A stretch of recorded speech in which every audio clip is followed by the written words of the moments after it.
It's a controversial bill, no doubt, but I don't think that should shock anyone. We seem to pass a lot of legislation through this chamber that is very similar in nature. I'm sorry to say that the role of this body has in many ways become that of one that often takes from one group and gives to another, redistributes wealth and picks winners and losers, as we are so apt to say. The difference really is that we normally do this through taxation. In this particular case, we are just cutting out the middleman. We're not going to take somebody's income via taxes and then give it to someone else via some type of entitlement program or something. We are going to just demand that one person gives their wealth to another. And I'm talking about employers and employees.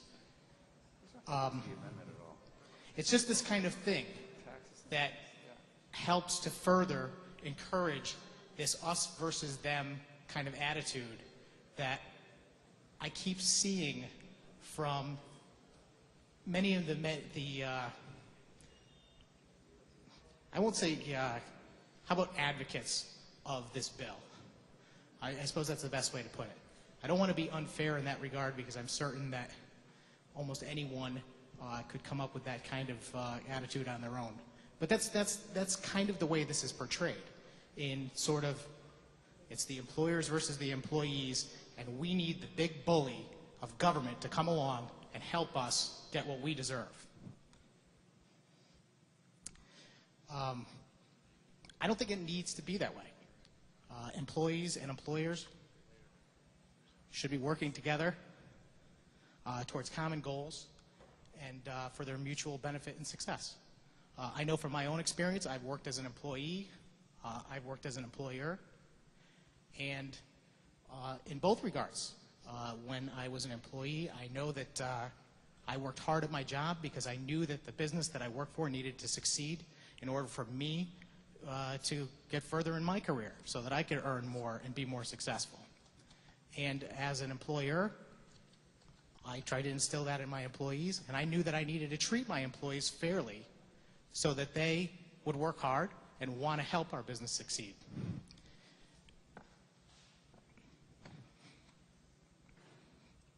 When the government steps in and starts to disrupt this natural agreement between an employer and an employee, it's bound to have an effect on the marketplace. Of course, you know, in some respects, we do need to have protections for employees, and some will say that that's what this bill is. It's nothing more than protections for employees. But we're not talking about a 10-year-old going down in a coal mine in the 1840s. This is far from that. In fact, from some of the earlier conversation that I listened to, it sounds to me like the only people who need to be protected is the employers. We are going to, from what I gathered, perpetrate an experiment on businesses that have over 50 employees to see how it goes.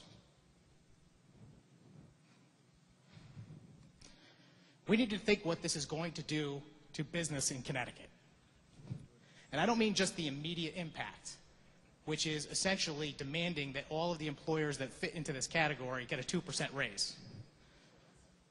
I get that math based on the fact that there's 52 weeks in a year, and essentially you get a week's pay out of this, so it works out to about 2%. And the reason why I say that is because I think employers could easily find a way to make up that 2%. They could just as easily turn around and say, well, the government demanded I give you a 2% raise. Well, I'll give you a 2% pay reduction at the same time, or find some other way to make it up. It's about the message that we're sending. You know, there's the immediate impact message that we're going to put this bill through and have an impact on employers. But there's the larger message that we're sending, which is that the legislature can and will, based on their desire, affect the ability of a business to succeed pretty much at their whim. Many businesses plan their future success well in advance. Certainly years, maybe even a decade in some cases for larger corporations. I don't think that it would be fair to them to leave them with the impression that we can and will change the rules of the game on them at any time. I think this is the wrong message to send. Should the government be able to do this at all? I don't think so. Maybe that's why I'm so passionately opposed to this bill. There's a recurring theme here, I know, and I guess that it's that I can't get over the fact that this body feels that it's totally appropriate and within their authority to insert themselves between an agreement between an employer and employee. I just can't, for the life of me, I can't imagine how we could be so shockingly arrogant to think that there's nothing wrong with that. We're talking about wages and benefits here. We're not talking about protecting people. We're talking about wages and benefits. This is what I get paid and what benefits that I receive. I mean, there's no more basic agreement between an employer and an employee. And if we do this, where does it end?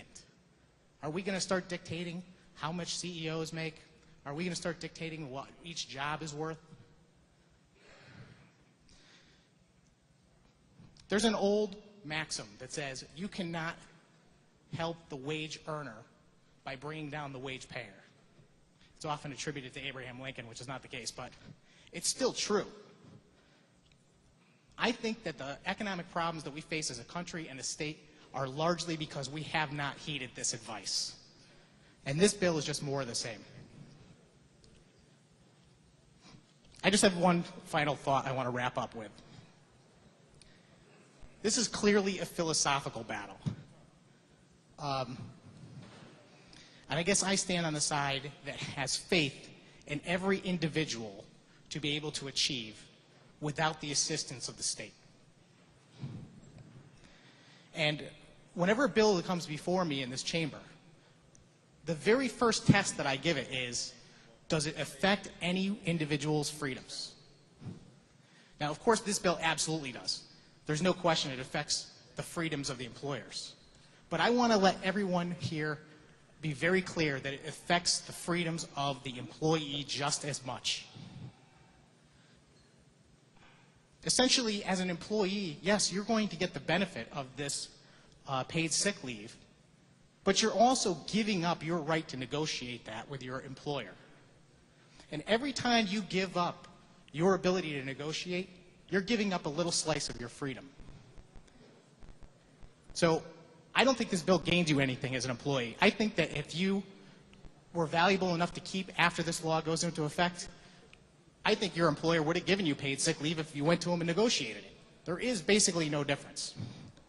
I urge my colleagues on both sides of the aisle to think hard about freedom and what that means and what our role as government should be when we're talking about employees and employers. Please vote no. Thank you very much, Mr. Speaker.